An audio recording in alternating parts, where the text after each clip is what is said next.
আরেকটি বিষয় সেটি হচ্ছে যে আপনারা অনেকে কমেন্টে গালাগালি করেন, মানে বিভিন্ন বিষয়ে গালি দেন, বিভিন্ন বিষয়ে আপনারা বলেন যে পেইড পলিটিশিয়ান, আমরা টাকা খেয়েছি, তারপরে সেগুলো বলেন। আমার কাছে সেগুলো ভালো লাগে, এই কারণে ভালো লাগে কারণ আমাদের যে আন্দোলনটা ছিল, আমাদের আন্দোলনটা হচ্ছে আপনার গালির অধিকারটার জন্য। এই যে আপনার কমেন্ট বক্সে আপনার ব্যাকস্পেস ব্যবহার করতে হচ্ছে না, যে এটার জন্যই কিন্তু এই গণঅভ্যুত্থানটা। এই যে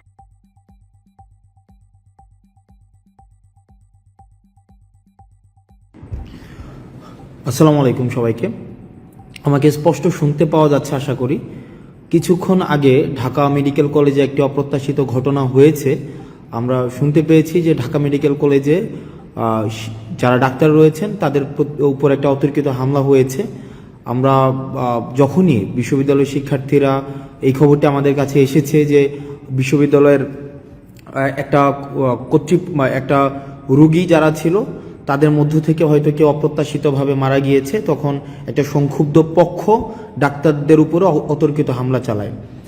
একটা বিষয় আমি স্পষ্ট করতে চাই আপনাদের, আমাদের যে গণ অভ্যুত্থানের যে মূল স্পিরিট ছিল, আমাদের যে গণ অভ্যুত্থানের যে জায়গাটি ছিল, সেই জায়গাটি কিন্তু হচ্ছে ন্যায্যতার ভিত্তিতে সমাজ প্রতিষ্ঠিত হবে, একটি সিস্টেম ডেভেলপ করবে, এবং এই সিস্টেমের মধ্য থেকেই হচ্ছে আমাদের সমাজ, রাষ্ট্র তথা আমাদের দেশ পরিচালিত হবে। এখন দেখেন আপনারা, যে আমরা দেখছি যে বিভিন্ন জায়গা থেকে যে এই ধরনের কাজগুলো করা হচ্ছে, যেমন আজকে ডাক্তারদের উপরে হচ্ছে অতর্কিত হামলা করা হলো। একটা রুগী মারা যাচ্ছে, তার পেশাদারি কার্যক্রম ডাক্তার যখন চালাচ্ছে, এখন রুগী যদি মারা যায়, এখন ডাক্তাররা কি আপনি যদি ফোর্স করেন যে আমার রুগীকে বাঁচাই দিতে হবে, এখনই বাঁচাই দিতে হবে, মানে বাঁচাই দিতেই হবে, মানে এটা তো প্রফেশনালিজমের মধ্যে পড়ে না ভাই।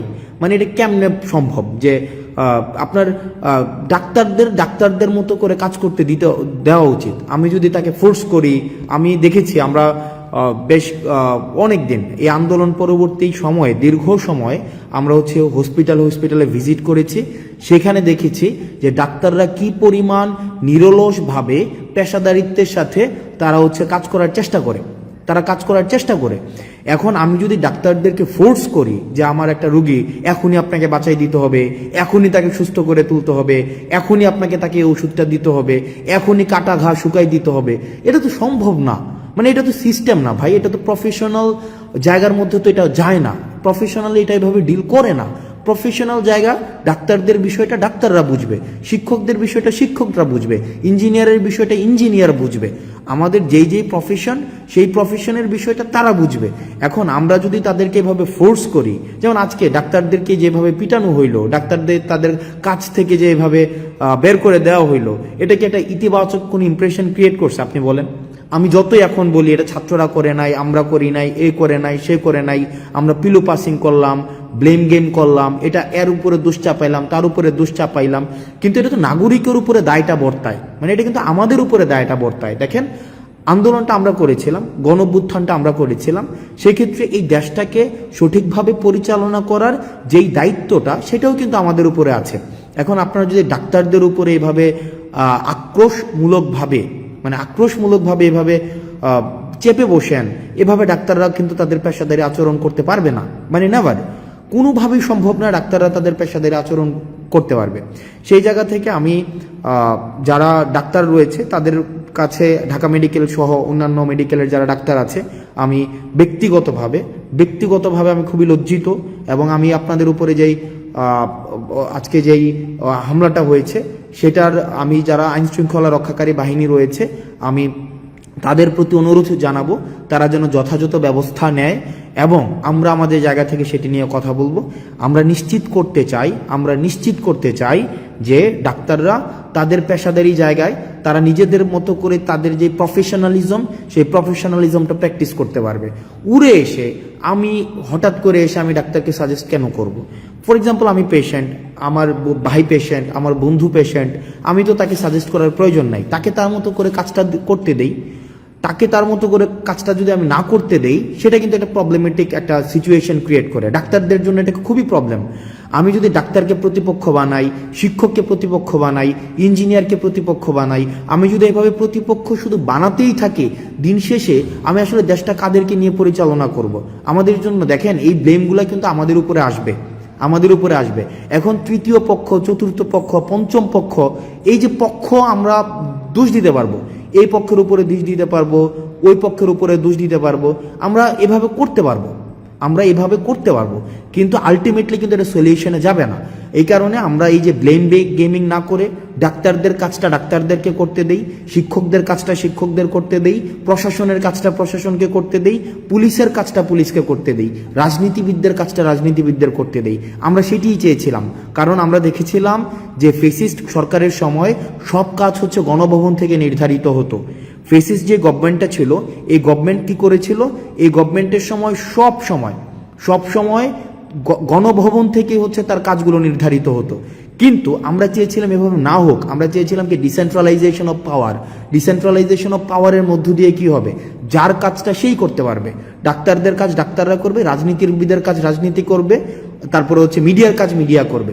কিন্তু আমরা দেখেছিলাম সেটা না হয়ে কি হয়ে গিয়েছিল, সবগুলো একসাথে ব্ল্যান্ডেড হয়ে গিয়েছিল। আর যখনই ব্ল্যান্ডেড হয়ে গিয়েছিল তখনই প্রবলেমটা হয়েছিল কি, ফেসিজমের উৎপত্তি হয়েছিল। তো সুতরাং আমি আপনাদের কাছে অনুরোধ করব, আপনাদের জায়গা থেকে অনুরোধ করব, বিভিন্ন জায়গাতে বিভিন্ন ডাক্তারদের উপরে, শিক্ষকদের উপরে এই ধরনের যে অপ্রত্যাশিতভাবে হামলাগুলো হচ্ছে সেগুলো নিন্দনীয়, এগুলো কোনোভাবেই কাম্য না, কোনোভাবেই কাম্য না। এখানে পাওয়ার পলিটিক্স, পেশি শক্তি বা সিস্টেমের বিরুদ্ধে গিয়ে কোনো ধরনের জোর করে বাধ্যতামূলকভাবে কিছু করানো, এই বিষয়গুলোকে কখনোই আমরা স্বাগত জানাই না, এগুলোকে আমরা পৃষ্ঠপোষকতা দেইও না। এগুলো হচ্ছে আমাদের যে গণঅভ্যুত্থানের যে মূল স্পিরিট ছিল, যে আমাদের যেই গণঅভ্যুত্থানের যেই জায়গাটি ছিল, আমাদের যেই গণঅভ্যুত্থানের আমরা সবাই যে নেমে এসেছিল রাস্তায়, সেই জায়গাটির সাথে সাংঘর্ষিক। সুতরাং আমরা যদি একটা দেশ গড়তে চাই, আমরা যদি একটি বৈষম্যহীন দেশ গড়তে চাই, সেই দেশের মধ্যে যার কাজটা তাকেই করতে দিতে হবে। পরিশেষে ডাক্তারদের সাথে যে আজকে যে ঘটনাটি হয়েছে সেটিকে আমরা নিন্দা জানাচ্ছি এবং আমরা প্রত্যাশা করব এই ধরনের ঘটনার কখনোই পুনরাবৃত্তি হবে না। এবং ডাক্তার সংশ্লিষ্ট যারা রয়েছেন, আপনারা যে নিরলসভাবে কাজ করে যাচ্ছেন সেটিকে আমরা স্বাগত জানাই। আপনারা যে নিরলস কাজটাকে আমরা সম্মান জানাই। আপনারা এই ক্রাইসিস মোমেন্টে যেভাবে নেমে এসছেন, আপনারা যেভাবে সেবা দিয়ে যাচ্ছেন, আমরা এটা স্বীকার করি যে চিকিৎসা খাতে অনেক ধরনের অসামঞ্জস্য রয়েছে, কিন্তু কিছু ডাক্তার রয়েছে তাদের জায়গা থেকে তারা নিরলসভাবে কাজ করে যাচ্ছেন। আরেকটি বিষয় সেটি হচ্ছে যে আপনারা অনেকে কমেন্টে গালাগালি করেন, বিভিন্ন বিষয়ে গালি দেন, বিভিন্ন বিষয়ে আপনারা বলেন যে পেইড পলিটিশিয়ান, আমরা টাকা খেয়েছি, তারপর হচ্ছে এগুলো বলেন। আমার কাছে এগুলো ভালো লাগে, এই কারণে ভালো লাগে কারণ আমাদের যে আন্দোলনটা ছিল, আমাদের আন্দোলনটা হচ্ছে আপনার এই গালির অধিকারটার জন্য। এই যে আপনার কমেন্ট বক্সে আপনার ব্যাকস্পেস ব্যবহার করতে হচ্ছে না, যে এটার জন্যই কিন্তু এই গণঅভ্যুত্থানটা। এই যে আপনাকে ব্যাকস্পেস ব্যবহার করতে হচ্ছে না, আপনি গালি দিতে পারছেন আমাকে, আপনি আমাকে তুই বলতে পারছেন, আপনি আমাকে খুব অপভাষা ব্যবহার করতে পারছেন, আপনি আমাকে বলতে পারছেন যে আমি হচ্ছে টাকা খেয়েছি, ঘুষ খেয়েছি। এই যে এটা বলতে পারছেন না, কুত্তার বাচ্চা বলছেন না আপনি, এই যে কুত্তার বাচ্চা, তুই তোর পরিবারের সবার কুত্তার বাচ্চা, আমি শেষ পর্যন্ত আপনার এটার জন্য আমি ফাইট করে যাব। অর্থাৎ আপনি যেন এটা বলতে পারেন, কারণ অতীতে আমরা এটাও বলতে পারতাম না। আপনি যদি অতীতের সময়গুলো দেখেন, অতীতে কিন্তু আমাদের এটা বলারও অধিকার ছিল না। সুতরাং আমরা আপনার এই গালিটার জন্য আমরা ফাইট করেছি, আপনার দ্বিমত প্রকাশের জন্য আমরা ফাইট করেছি, এবং দ্বিমত প্রকাশটাই আমরা চাই যে আপনারা দ্বিমত প্রকাশ করতে পারেন। শুধুমাত্র সহমত প্রকাশ করবেন, আমি শুধু যেটা বলবো সেটাই আপনি বলবেন, আমরা এটা চাই না। আপনার যেটা মত, সেই মতামতটা হচ্ছে আপনি যেন ঠিকভাবে প্রকাশ করতে পারেন, আমরা সেটার জন্যই হচ্ছে আমরা ফাইট করেছি। এবং আমাদের এই আন্দোলনটা অব্যাহত থাকবে, আমাদের সংগ্রামটা অব্যাহত থাকবে। কারণ আপনি যদি এই সংগ্রামটা অব্যাহত না রাখেন তাহলে আপনাকে মিউট করে দেওয়া হবে। আপনি যে গালি দিচ্ছেন এখন স্বাধীনভাবে, আপনার মাথার মধ্যে কিন্তু এই চিন্তা নাই যে আপনাকে ডিজিটাল সিকিউরিটি অ্যাক্টে আপনাকে ধরে ফেলবে। এটার জন্যই ছিল আমাদের আন্দোলন। আপনি স্বাধীনভাবে গালি দেওয়ার স্বাধীনতা পেয়েছেন, আপনি স্বাধীনতার জন্য, এই গালি দেওয়ার জন্য আমরা হচ্ছে ফাইট করব, সংগ্রাম করব, যেন আপনি স্বাধীনভাবে গালিটা দিতে পারেন। আমাকে যেন আপনি বলতে পারেন আমি কুত্তার বাচ্চা, আমাকে যেন বলতে পারেন যে আমি হচ্ছে যে টাকা খেয়ে আন্দোলন করেছি, আমাকে যখন বলতে পারেন যে আমি ঘুষ খেয়েছি, আমাকে যেন বলতে পারেন আমি 10 কোটি টাকা খেয়েছি। এই যে আপনি 10 কোটি টাকা খেয়েছেন, আপনাকে বলেন, আপনাকে কিন্তু কেউ এসে বলে না যে আপনাকে বাসা থেকে উঠাই নিয়ে আসবে। এটা কিন্তু আপনার, এই ভয়টা কিন্তু আপনার নাই, বা এই ভয়টা আমাদের নাই। এই যে ভয়টা নাই, এটার জন্যই হচ্ছে আমাদের এই যে সংগ্রামের সফলতা। আপনি যদি জিজ্ঞেস করেন এই সংগ্রামের সফলতা কি, এই সংগ্রামের সফলতা এইটাই যে আমাদের ব্যাকস্পেস ব্যবহার করতে হচ্ছে না, আমাদেরকে একটা কমেন্ট লেখার পূর্বে আমাদের ভাবতে হচ্ছে না, বা আমাকে কোনো বন্ধু ফোন দিয়ে আমাকে জিজ্ঞেস করে না যে দোস্ত তাড়াতাড়ি কমেন্টটা ডিলিট করে দে বা তাড়াতাড়ি পোস্টটা ডিলিট করে দে। এইটার জন্যই হচ্ছে আমাদের আন্দোলন, এবং আমি মনে করি এই জায়গায় হচ্ছে আমাদের সফলতা, যে আপনি অন্তত স্বাধীনভাবে গালি দিতে পারছেন, সবাইকে স্বাধীনভাবে গালি দিতে পারছেন। কিন্তু আমরা একটা জায়গায় স্পষ্ট করতে চাই, স্বৈরাচার ফেসিস্ট হাসিনা আমাদেরকে বিভিন্নভাবে দমন করার চেষ্টা করেছে, আমাদেরকে বিভিন্নভাবে আমাদেরকে ব্লেম দিয়েছে, ট্যাগ দিয়েছে, আমাদের অর্থ লোপাটের আমাদের অভিযোগ এনেছে, কিন্তু কিচ্ছু করতে পারেনি। কারণ আমাদের নৈতিক যেই শক্তিটা, মানে নৈতিক যে শক্তিটা, এই নৈতিক শক্তি হচ্ছে আমাদের সততা। আমরা সৎ ছিলাম আমাদের জায়গা থেকে। কোনো ধরনের আজকে পর্যন্ত, এখন পর্যন্ত আমি যখন আপনার সাথে কথা বলছি, এখন পর্যন্ত আমাদের কোনো ধরনের যেই আপনার লিগ্যাল কোনো এলিগেশনস আজকে পর্যন্ত প্রমাণ করতে পারিনি। তো সুতরাং আমরা আমাদের যতক্ষণ পর্যন্ত আমাদের নৈতিকতার জায়গাটা স্পষ্ট থাকবে, স্বচ্ছ থাকবে, ততদিন পর্যন্ত এই সংগ্রামটা চলবে। আপনাদের অনেকে বলেছেন যে 10 কোটি টাকা আমরা খেয়েছি, 10 কোটি 20 কোটি 30 কোটি লাক্সারিয়াস গাড়িতে চলাফেরা করি। ব্যক্তি আসনাদ আবদুল্লাহ, ব্যক্তি সার্জিস আলম, নাহিদ আসিফকে যারা আগে থেকেই চিনেন, আমাদের যে বিষয়টা এই যে লাইভ বন্ধ করেন সমস্যা হবে, এই কমেন্ট এখন আর করতে হয় না। যে ফেসবুক পোস্ট ডিলিট করেন সমস্যা হবে, বা কমেন্ট ডিলিট করেন সমস্যা হবে, এই যে কমেন্ট ডিলিট করেন সমস্যা হবে, লাইভ বন্ধ করেন সমস্যা হবে, এই যে কাজটা করতে হচ্ছে না, এটাই আমাদের সফলতা।